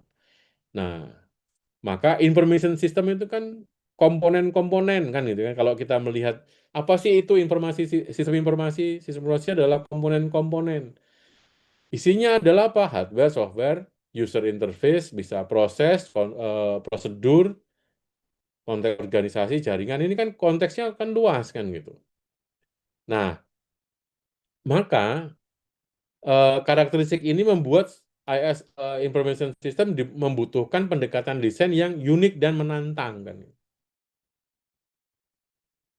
Ini maka desain science research penting dalam penelitian sistem informasi karena dapat menjawab dua masalah utama dalam bidang ini. Jadi tentang penerapan IT artifact dalam penerapan penelitian SI, sehingga bisa diskusikan lebih luas lagi apa peran IT artifact-nya. Bagaimana artefak menjadi fokus penelitian information system kan gitu. Dan yang kedua adalah bahwa penelitian information system kurang relevan untuk praktik. Nah, ini berbagai kritik menilai bahwa penelitian information system terlalu teoritis dan tidak menyentuh dunia nyata. Padahal tidak demikian kan gitu. Maka peran DSR dalam menjawab masalah-masalah tersebut tadi mengacu pada penelitian yang sudah dilakukan di mana DSR menggunakan paradigma pragmatis kan gitu. Jadi fokus dan menciptakan artefak inovatif. Nah, artefak inovatif. Sehingga tujuannya adalah menyelesaikan masalah nyata dalam konteks organisasi. Maka DSR adalah kombinasi teknologi dan relevansi bisnis nyata. Nah, ini sistem informasi banget kan itu. Oke, nah maka kalau dilihat dari sejarah munculnya DSR dalam informasi, ini penelitian ini lebih fokus pada apa? Kalau dulu dampak teknologi pada organisasi, melakukan perilaku manusia dalam menggunakan teknologi. Kan. Nah, kalau desain ini dianggap sebagai ranahnya computer science atau electronic engineering. Nah, di tahun 2090-an kemudian AS muncul menyadari pentingnya DSR, terutama dalam meningkatkan efektivitas IT artifact. Nah, ini sejarahnya ya. Nah, kalau dilihat dari tahapan modelnya, ya ini hampir sama dengan model pengembangan sistem development model. Ya, construction, conceptual framework, development system, arsitektur, analysis and design system, kemudian building and prototype system, kemudian observe and evaluate and the system ya. Ini langkah-langkah yang ada di dalam tahapan sistem development model. Nanti kita lihat. Nah, contoh nyata dari penelitian dasar di bidang farmasi apa? Ini yang sudah dilakukan. Di antaranya adalah penelitian dengan judul Design and Evaluation of Decision Support System. Nah, ini Decision Support System for IT Project Risk Management. Hasilnya apa? Model kan gitu. Nah, ini kan kontribusinya apa? Nah, ini untuk melakukan evaluasi penelitian yang sudah ada bisa melakukannya dengan cara bentuk yang seperti ini. Oke. Apakah DSR termasuk pendekatan yang bersifat kualitatif dan kuantitatif yang seperti sudah dilakukan, sudah dijelaskan oleh Pak Muharman dan Bu Mardiani ya sebelumnya. DSR bersifat metodologi hibrid mix karena menggunakan berbagai metode penelitian baik kualitatif maupun kuantitatif tergantung pada tahapan risetnya apa kan gitu. Nah, ini kan juga termasuk mix metodologi. DLS bukan metodologi berbasis data seperti riset kualitatif atau kuantitatif pada umumnya, melainkan paradigma penelitian yang berfokus pada penciptaan artefak. Ada model, metode, prototipe, dan sistem. Sehingga DSR bukan kualitas saja, bahkan kuantitatif saja, tetapi mix multimodel yang menyesuaikan dengan kebutuhan dan desain dan evaluasinya. Sehingga DSR menggunakan pendekatan secara fleksibel dalam suatu proyek penelitian. Nah, ini ada beberapa pertanyaan saya buatkan. Bagaimana cara memastikan bahwa penelitian DSR memiliki kontribusi ilmiah, theoretical contribution, dan bukan sekedar proyek pengembangan sistem? Untuk memastikan bahwa penelitian desain sains riset menghasilkan kontribusi ilmiah, dan bukan hanya proyek pengembangan sistem, Anda perlu menunjukkan bahwa penelitian tersebut menghasilkan pengetahuan baru, ada pengetahuan baru. Bukan ya, ada beberapa yang penting yang digunakan, panduan penting dalam DSR, yaitu bahwa rumusan masalah ilmiah bukan sekedar masalah teknis kan. Nah, proyek pengembangan sistem biasanya fokus pada apa? Pembuatan aplikasi X atau membangun dashboard Y. Nah, DSR harusnya fokus pada apa? Masalah pengetahuan, knowledge problem, kekosongan teori, belum teori gap-nya, kelemahan pendekatan yang ada. Nah, ini kan penelitian-penelitian S2 harusnya begitu kan. Kontribusi ilmiah harus dijelaskan secara eksplisit. Nah, ada kontribusi dokumentasi proses desain secara transparan, ada dokumen yang dipublikasikan. Gunakan kerangka kontribusi teori, ada kerangkanya. Nah, dari penjelasan tadi kita sudah melihat apa dan bagaimana pentingnya melakukan dan memiliki desain science research. Maka pertanyaan berikutnya adalah, mengapa membuat desain science research? Kalau kita lihat di sini, memberikan dampak nyata pada masyarakat dan industri. Maka karena itu kan masalahnya dianggap dari masalah yang umum kan gitu, masalah nyata. Nah, maka ini adalah sehingga DSR itu perlu dibuat. Menjembatani akademisi dan praktisi. Nah, dengan adanya model artefaknya itu bisa digunakan dan diterapkan tadi, sehingga keseimbangan antara rigor peneliti dengan relevan itu dapat terjaga. Nah, kemudian dunia informasi bersifat dinamis dan kompleks, lingkungan dinamis dan teknologi terus berubah. Kan ini menjadi ya yang saat ini relevan, nanti belum tentu relevan kan gitu. Maka ini perlu ada desain science riset terus kan gitu. Penelitian yang sih bukan hanya memahami tetapi juga memperbaiki. Ingat, apa yang sudah ada, kita bisa memberikan inovasi-inovasi baru terhadap sebuah sistem informasi, berangkatnya juga harus memahami sistem informasi yang sudah ada saat ini. Ada gap tidak antara sistem informasi dengan si proses bisnisnya, teknologinya. Nah, itu sehingga perlu ada inovasi dan artefak baru. Menciptakan pengetahuan baru melalui DES, jadi menghasilkan desain knowledge, yaitu pengetahuan tentang bagaimana merancang solusi artefak untuk masalah tertentu. Nah, ini beberapa alasan mengapa perlu menggunakan atau membuat desain science research. Oke, sampai di sini. Ada yang ditanyakan? Saya tidak ditinggal tidur kan ini? Tidak, Pak. Oke. Ya, oke. Ya, penelitian yang harus digunakan. Nah, ini mana penelitian pendekatan penelitian mana yang harus digunakan?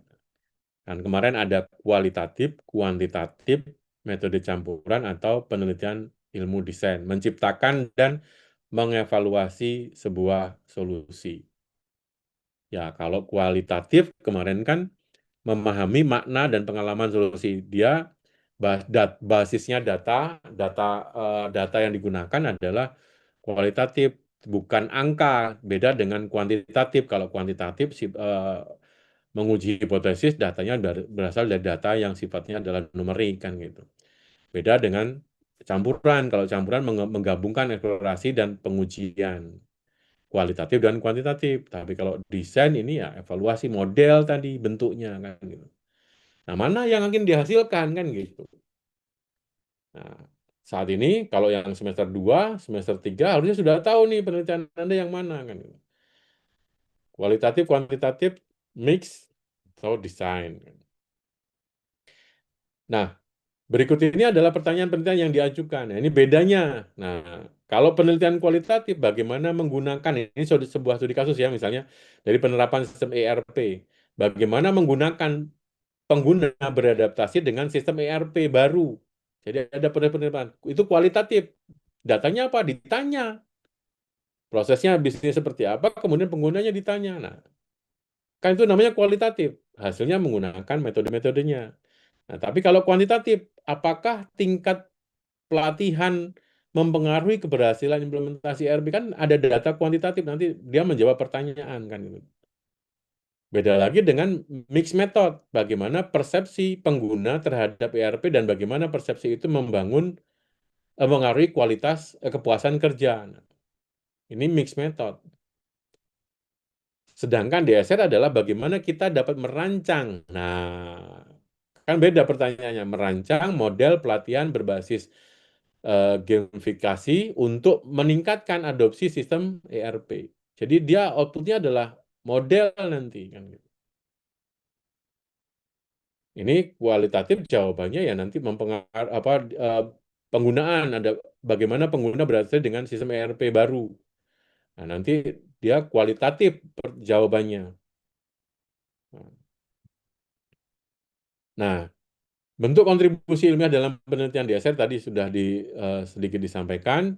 Penelitian DSR tidak hanya menghasilkan artefak, tapi juga pengetahuan ilmiah, desain knowledge, yang memperluas fondasi keilmuan informasi.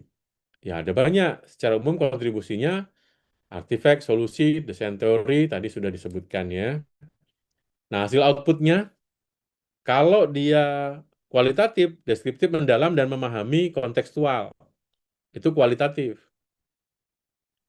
Kalau kuantitatif adalah model statistik, ya. Ini pasti ada ilmu matematikanya, ada ilmu rumusnya, kan gitu ya. Nah, kemudian metode campuran, kombinasi teori dan validasi empiris. Sementara metode desain science adalah artefak inovatif dan pengetahuan desain, ya. Artefak yang dihasilkan. Nah, contoh konkret kontribusi ilmiah DSR adalah misal penelitian tentang model machine learning untuk prediksi crime. Jadi artefaknya apa? model machine learning baru yang menggabungkan. Nah, ini kalau artifak. Tapi kalau kontribusinya dalam bentuk kontribusi teori, prinsip desain untuk model prediksi kram di industri telekomunikasi misalnya. Karena penelitiannya itu. Pengetahuan masalah, faktor perilaku pelanggan yang mempengaruhi kram. Kalau dia bentuk pengetahuan evaluasi, metrik baru, kontekstual kram score-nya seperti apa dan seterusnya. Ini adalah contoh konkret DSR dalam studi kasusnya ini misalnya. Artinya dilihat artefaknya apa, kontribusinya apa di sini. Bentuknya mau bentuknya artefak, bentuknya teori, masalah atau evaluasi dan praktis. Nah, tadi artefak tadi sudah disebutkan. Nah, artefak tadi adalah desain yang diciptakan untuk memecahkan masalah nyata dan menjadi objek utama penelitian dalam DSR. Bentuknya apa tadi? Model, metode, desain prototype, construct, kemudian institution. Ini adalah bentuknya. Tadi sudah disebutkan ya. Nah, perannya apa? Identifikasi masalah, desain pengembangan, demonstrasi dan evaluasi, komunikasi juga bisa. Mengapa DS penting dalam penelitian informasi ini tadi sudah banyak disampaikan ya, saya tidak sampaikan lagi. Nah, apa pentingnya ya menjembatani kesenjangan antara teori tadi sudah juga menghasilkan pengetahuan desain knowledge. Nah, ini yang sedikit lagi berkaitan dengan tadi sudah saya sebutkan di awal bahwa ada perbedaan, ada sering salah atau tertukar antara riset desain dengan riset metodologi dengan riset metode. Kalau riset desain itu menentukan rancangan keseluruhan penelitian, denah atau rumah atau blueprint bentuknya, contohnya. Tapi kalau riset metodologi adalah memilih pendekatan dan teknik tertentu. Alasan memilih bahan dan bangunan. Ini studi kasusnya, misalnya dalam membangun rumah. Kalau riset desain itu apa? Denah rumah dan blueprintnya kan, atau blueprintnya itu riset desain. Tapi kalau riset metodologi dia lebih alasan memilih bahan bangunan dan gaya bangunannya apa? Itu riset metodologi. Jadi merupakan pendekatan dan teknik tertentu yang digunakan kan gitu. Tapi kalau riset metode adalah langkah-langkah teknis melakukan penelitian yang isinya adalah alat dan teknik yang digunakan oleh tukang bangunan dalam membangun sebuah rumah. Kan bisa berbeda-beda. Ini perbedaannya. Jadi teman-teman harus juga bisa membedakan antara riset desain, riset metodologi, dan riset metode. Nah, ini sedikit penjelasannya. Saya tidak dari penjelasan tadi saya pikir ini sudah sedikit memberikan gambaran. Ini riset desain tadi sudah dijelaskan, contohnya tadi juga sudah riset metodologi, pendekatan ilmiah dan metode yang digunakan dalam menjustifikasi mengapa mereka memilih cara tertentu. Itu namanya riset metodologi. Ini contohnya. Nah, hubungan antar ketiganya, ya kalau riset desain, rencana keseluruhan penelitian. Kalau riset metodologi, pendekatan dan alasan filosofinya apa. Kalau riset metode, teknik pelaksanaan. Jadi harusnya sudah bisa membedakan ya. Ini adalah contoh konkret dalam konteks informasi, riset desain, misalnya dalam studi kasus desain dan evaluasi Mobile Application and Improvement Employee Productivity in SME. Jadi riset desainnya apa? Karena penelitian menciptakan mobile app sebagai artefak solusi kan itu. Dia ada model mobile app-nya kan itu riset desain. Kan.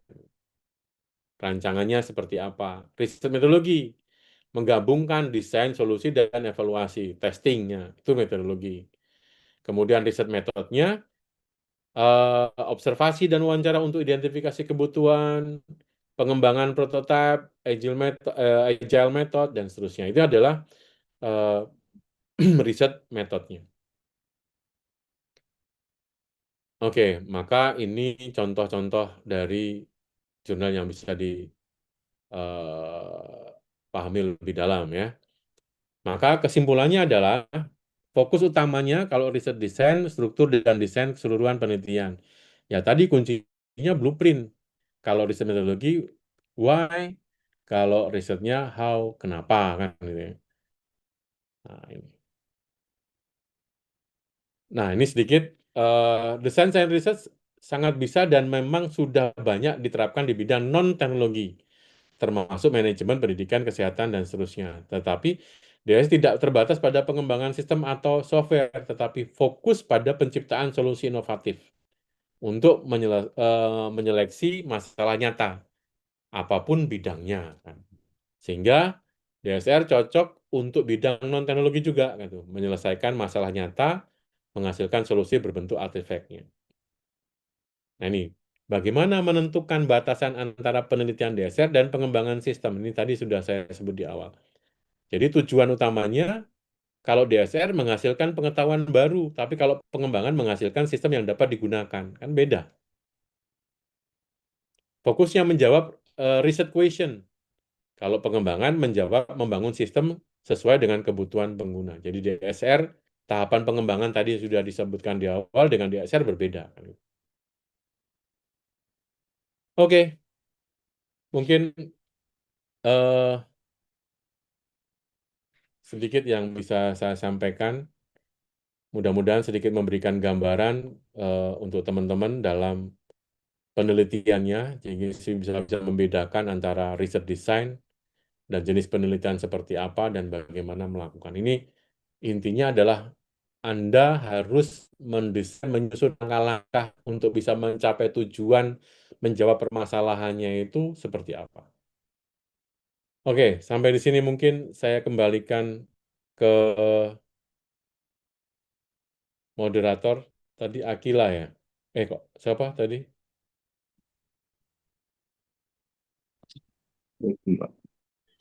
Ya Pak, Ya, apakah ada yang ditanyakan? Saya tidak sampai banyak ya. Ini sedikit pemahamannya.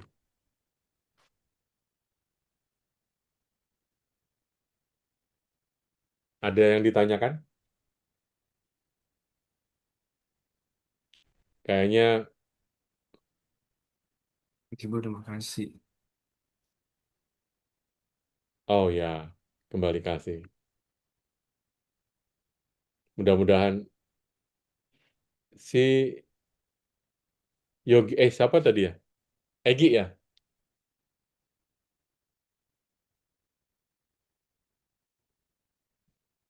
Oh, Egi,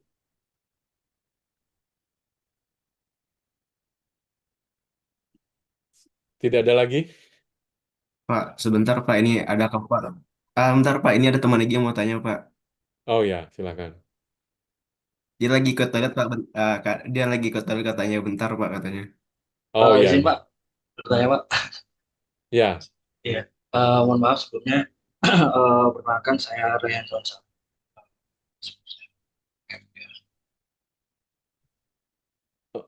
oke.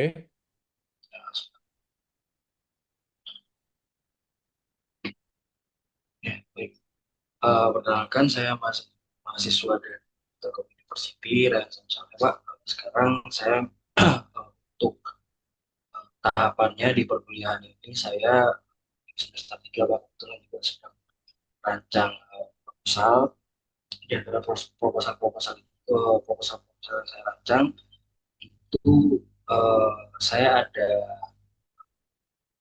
kendala dalam artian bagaimana cara untuk membuat tesis yang komprehensif dan mudah dipahami. Komprehensif tapi mudah dipahami. Nah, mungkin dari sebelumnya itu kan saya membaca ada banyak sekali cara selain menggunakan banyak cara untuk untuk membuat kerangka dari tesis. Nah ini saya juga belum tahu Pak ada di science research dan sebagainya. Saya baca-baca lagi ada RMC, Research Method Canvas itu buatannya Dr. Jin. Saya sedang menggunakan itu.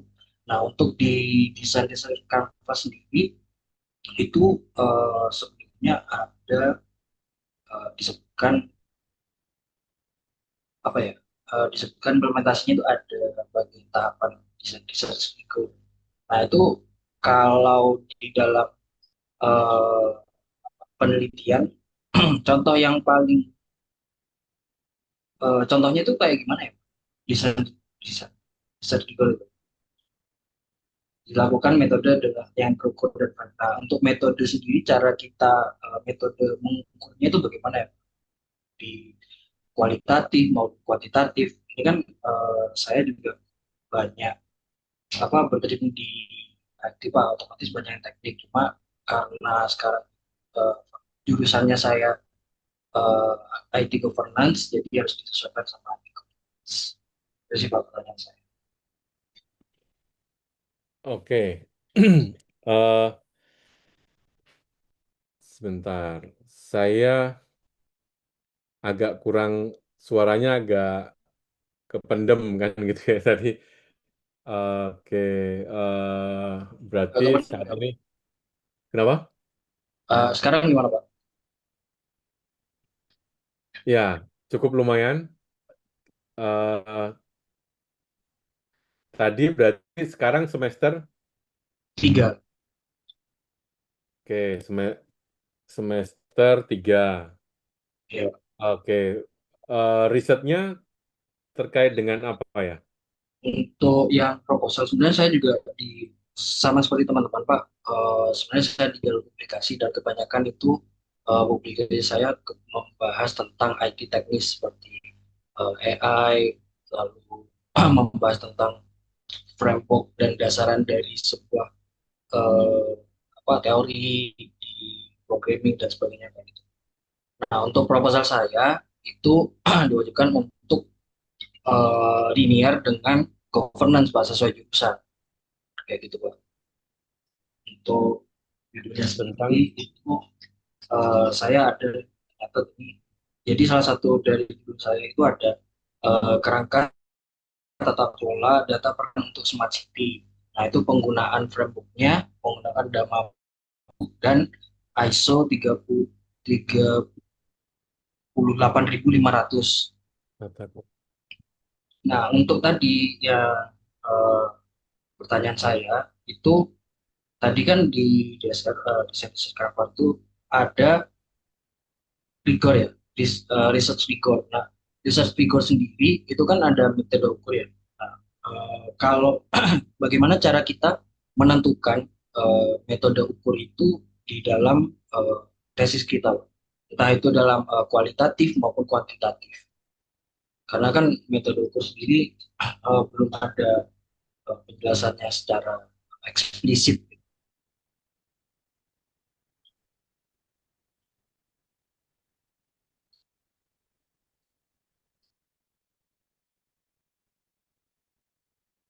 Oke. Ya, berarti cara intinya adalah cara menentukan metode ukur dalam tesis, baik itu kuantitatif maupun kualitatif gitu ya. Ya, Ya, kalau di kalau di kuantitatif, kalau di dalam kuantitatif itu berarti metode ujinya yang bisa ya, ukur ini maksud metode ukur ini adalah metode uji gitu ya. Nah, kalau kuantitatif misalnya, kuantitatif itu kan ada pendekatan metode-metode pengujian. Ada kalau kuantitatif bisa chi-square yang bisa dilakukan itu biasanya errornya kan gitu ya.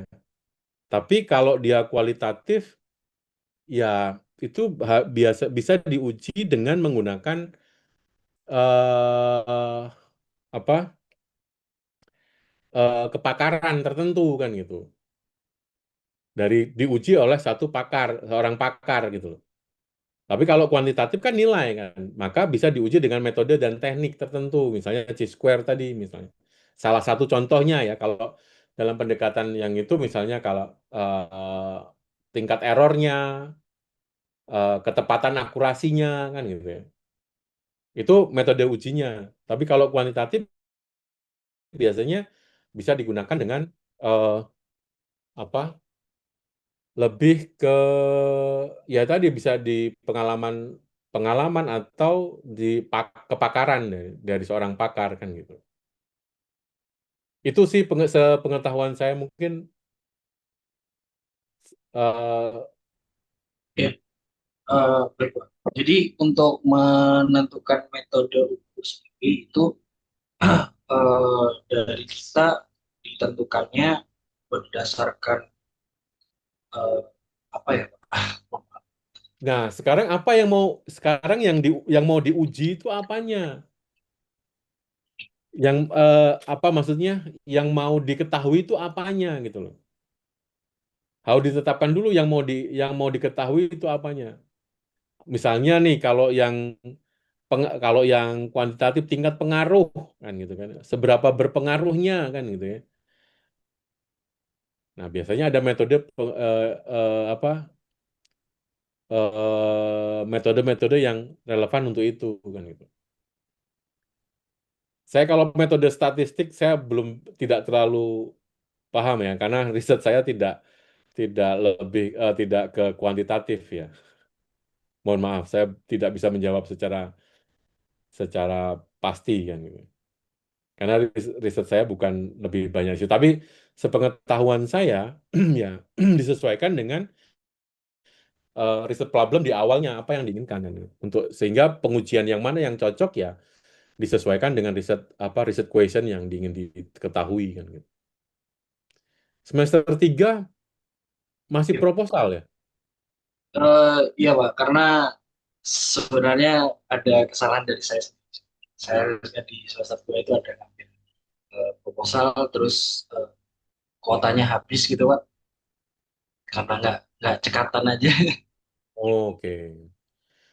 Ya, memang eh, kita semua tetap harus hati-hati ya. Ini eh, ya S2 itu ya kalau di MDP di Palembang ya kejerin tuh mahasiswanya untuk semester 1 harus sudah punya topik dan punya gambaran, sudah punya draft proposalnya, semester 2 itu diperdalam, semester 3 baru dia lebih ke pengimplementasiannya, lebih mengerjakan ke bab 4-nya sih.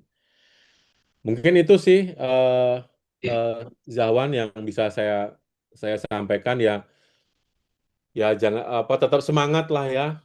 Walaupun sudah semester 3 masih itu proposal, tetap semangat. Mudah-mudahan bisa ini berkaitan dengan tata kelola ya smart city. Nah, nanti dilihat dulu. Saya belum melihat memahami secara detail ya. Ini kata kunci yang saya catat adalah tata kelola smart city. Kemudian ini dikaitkan dengan kuantitatif sama kualitatif kan gitu. Apa yang mau dilihat kan gitu kan? Apa yang mau dihitung? Nah, maka tadi kan kalau penelitian kuantitatif misalnya nih tadi, nah kalau dia penelitian kuantitatif adalah bagaimana menggunakan pengguna beradaptasi kan gitu ya dengan sistem ERP baru. Atau ini kan contohnya dari penerapan sistem ERP kan gitu ya. Pertanyaannya adalah kalau kualitatif adalah bagaimana menggunakan pengguna beradaptasi dengan sistem baru. Tapi kalau kuantitatif, apakah tingkat pelatihan mempengaruhi keberhasilan implementasi ERP? Jadi pelatihan terhadap dia tidak bicara tentang ERP-nya, tapi bicara tentang pelatihan mempengaruhi keberhasilan implementasi si ERP-nya tadi. Tapi kalau kuantitatif itu bicara mengenai penggunaan pengguna beradaptasi dengan sistem ERP. Berarti yang fokusnya ke siapa? Ke pengguna. Tapi kalau kalau kuantitatif yang dengan kasus ini fokusnya kemana? Fokusnya ke pelatihannya kan gitu. Tetapi kalau desain science research dia lebih kepada bagaimana kita merancang model pelatihan berbasis gimnastik untuk meningkatkan adopsi sistem si ERP-nya. Jadi model pelatihannya kan gitu ya. Nah, itu sih yang harusnya bisa membedakan gitu loh. Anda mau yang mana penelitian yang diinginkan? Kuantitatif, kualitatif, atau desain sains riset dari kasus yang tadi disebutkan.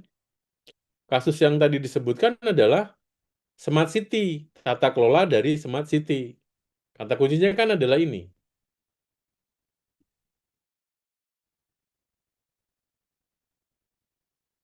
Artinya kalau ini ini tata kelola dari Smart City mau dilihat dari mana, kuantitatif atau kualitatifnya kan gitu. Atau mau pakai desain riset, sains riset tadi.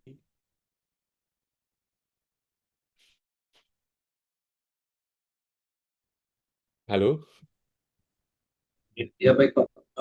Untuk garis besarnya Ya. Ya, sorry saya tidak bisa menjawab secara detail karena saya juga harus mengetahui secara detail ini pola permasalahannya apa, terus kemudian yang dipikirkan dia tetap harus melakukan. Kalau menurut saya langkah yang disampaikan tadi bahwa perlu ada literatur review dulu. Tata kelola smart city yang dilakukan itu seperti apa sih gitu untuk bisa memberikan insight bahwa teman-teman mau melakukan penelitian kuantitatif, kualitatif atau riset desain gitu. Jadi menurut saya Zahwan Zahwan harus juga baca literatur, jangan jangan cuma memikirkan ini bagaimana kan itu cocoknya kemana, tapi literatur yang sudah ada terkait dengan tata kelola dan penerapan dalam sebuah sistem itu seperti apa gitu loh. berarti untuk apa melakukan metodenya itu dilihat dari eh, apa, referensi paper lain gitu ya. Nah, menurut saya idealnya eh, maunya seperti apa? Jadi dengan membaca literatur tentang smart city di dalam tata kelola tadi dari paper yang lain tadi memberikan insight kepada kita gitu. Nah, itu memberikan insight. Orang melakukan penelitian terhadap smart city itu seperti apa sih gitu loh. Yang sudah dilakukan itu seperti apa gitu. Izin ini Pak untuk menjelaskan sedikit tentang proposal yang akan saya buat. Untuk salah satu judulnya itu ada kan tadi kerangka tata kelola dan perkotaan itu smart city ya Pak. Itu penggabungan dari dua framework tata kelola yaitu DAPA 2.0 dan ISO 38500. Nah itu nanti outputnya adalah menjadikan mix dari kedua itu tadi menjadikan eh, apa namanya pedoman baru yang dimana pedoman ini nanti sebenarnya ingin saya uji gitu, di Nah, sebuah tata kelola di sebuah pemerintah di sebuah instansi entah itu pemerintah atau perusahaan oke. karena kan smart city kan juga bisa nggak pemerintah aja vendor dan lain itu Oke, coba artinya ya, sorry. Artinya kan ada ada dua pendekatan yang pengen digabungkan untuk bisa menghasilkan pendekatan baru yang lebih relevan saat ini kan gitu kan? ya lebih banyak pembaruan Nah, baru dari pembaruan artinya itu adalah penelitian desain sains riset. Langkah-langkahnya bagaimana untuk melakukan itu? Sudah ada atau belum orang yang menggabungkan itu kan gitu. Tetap ya. semuanya itu tetap dilakukan dengan melakukan literatur review. Kita tidak bisa berpikir dari persepsi kita sendiri, tidak bisa. Penting sekali Zahwan dan semuanya, kita semuanya sebelum melakukan ya kita harus melihat kondisi penelitian yang sekarang seperti apa.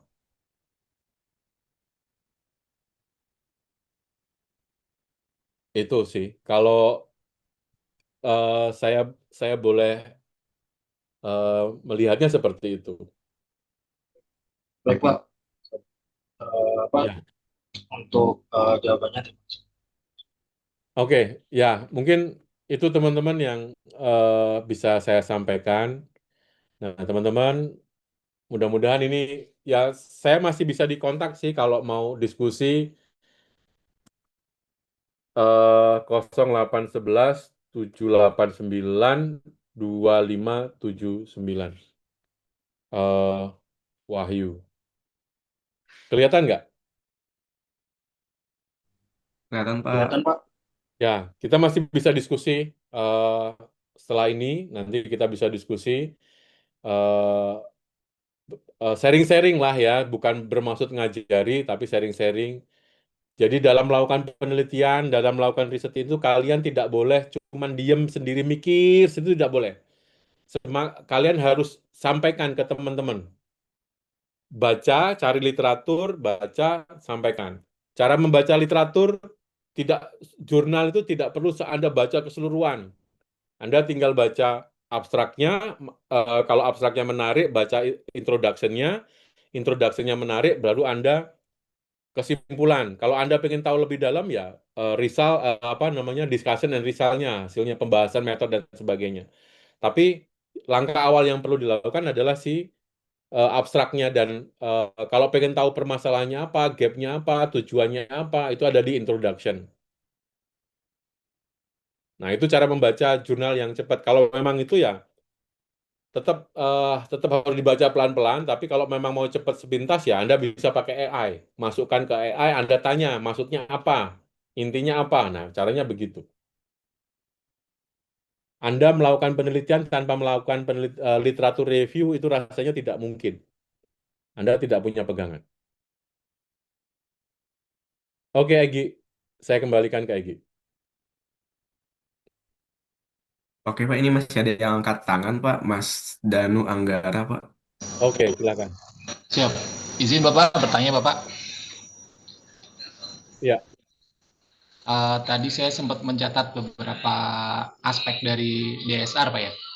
Itu Siap. salah satunya kan ada artefak yang dirancang Pak. Nah, Betul. semisal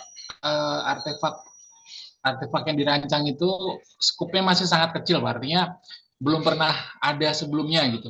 Nah, itu kita ngambilnya apakah dari sisi keilmuannya atau teorinya atau seperti apa Pak ya? Jadi sebagai gambaran Pak, saya bekerja di pemerintahan kebetulan Pak, di perbatasan. Nah, itu saya rencananya membangun sistem klasifikasi Pak, untuk antrian perbatasan Pak. Nah, berarti kan masalah nyatanya ada nih. Masalah nyata ada antrian yang tidak terkontrol. Terus tujuan solusinya otomatis untuk mengurangi beban kerja petugas dan juga beban antrian. Nah, artefaknya otomatis kan berarti model klasifikasi AI itu sendiri Pak ya, kalau dari pemahaman saya. Nah, sementara selama ini itu belum ada permodelan seperti itu. Nah, yang saya tanyakan, artefak ini skupnya seperti apa Pak? Karena di situ tadi disebutkan sama Bapak, harus ada artefak yang korelasinya ada sebelumnya begitu Pak. Izin Pak. Ya. Design Science Research Framework, jadi ini yang tadi saya sedikit juga jelaskan. Jadi alur kerjanya adalah identifikasi kebutuhan atau masalah dari environment-nya. Nah, ini dilihat dari people, organisasi, dan teknologi. Kan gitu ya. Kemudian analisis knowledge base untuk melihat apakah solusi sudah ada atau belum. Sudah ada atau belum itu, teman-teman juga harus bukan hanya melihat pengetahuannya saja, tapi juga secara ilmiah sudah pernah dilakukan belum pengembangan dan penelitian yang sudah ada seperti itu.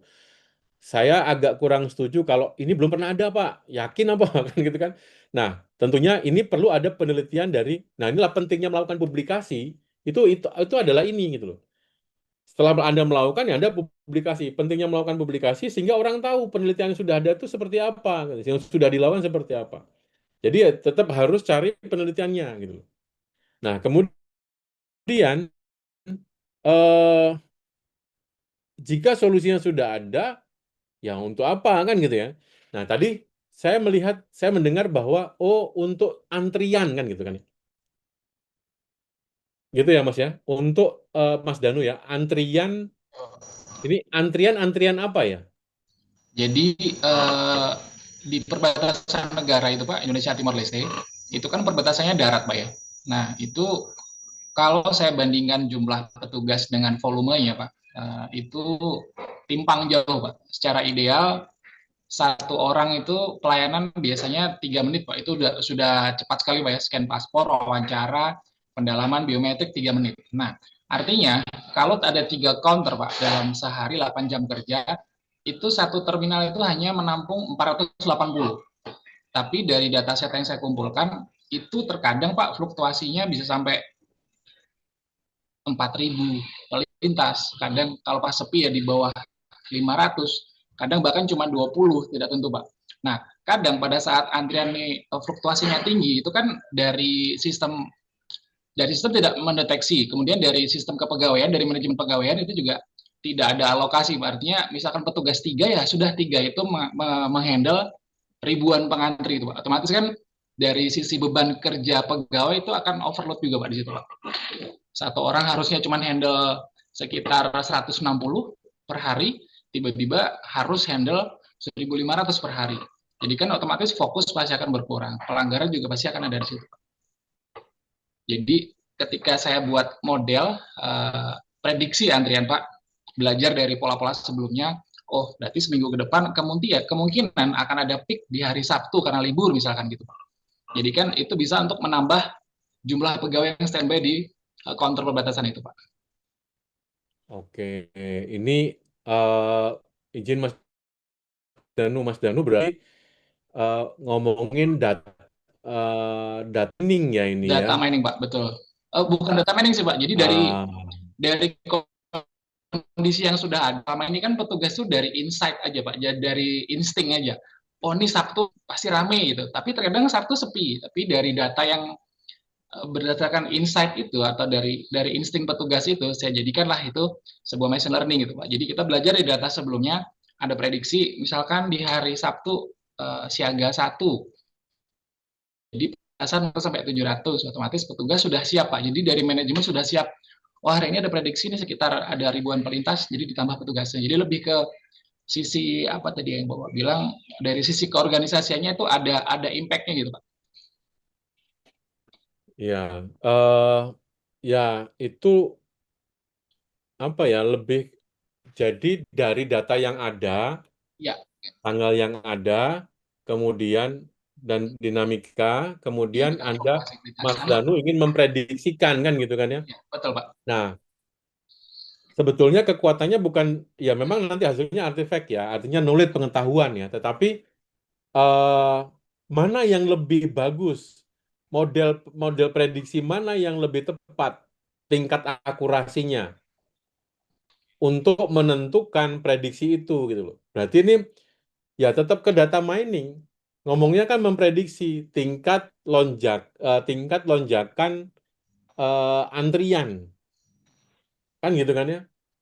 Sehingga itu bisa digunakan sebagai rekomendasi. Nanti hasilnya Mas Danu memberikan rekomendasi kepada pimpinan dalam menentukan jumlah gate atau jumlah personil yang akan diberikan kan gitu kan ya. Nah, itu berarti Mas Danu bisa membandingkan dua model, dua metode data mining yang bisa digunakan untuk mana yang lebih tepat untuk memprediksikan hasilnya seperti apa. Model algoritmanya berarti Pak ya? Nah, model algoritmanya. Nah, kombinasi algoritma itulah yang nanti harus Mas Danu lakukan gitu. Ya, artifak model yang nanti digunakan untuk memprediksi itu gitu, bukan model dalam konteks risetnya gitu loh. Oh berarti kayak misalkan apa yang kita pakai, misalkan kayak kita pakai random forest nih Pak dibandingkan dengan apa regression apa gitu ya. Jadi Boleh. itu dianggap artefaknya itu berarti Pak ya? Ya, hasilnya nanti, tapi kan langkah-langkahnya kan nanti apa gitu, artefaknya kan gitu. Ya Bapak, terima kasih Bapak. Oke. Ya, menarik sih terkait dengan ini. Ya, nanti Mas Danu kalau itu boleh kontak saya lah, diskusi. Siapa Pak? Nah. Baik, Mas Egi. Terima kasih. Oke, berarti ditutup ya Pak ya. Silakan. Oke, baik Pak. Terima kasih sebelumnya kepada narasumber kita pada malam hari ini yang sangat luar biasa telah memaparkan materi. Dan juga terima kasih juga kepada teman-teman dan para peserta yang telah hadir pada malam hari ini. Kami berharap sesi join kelas pada hari ini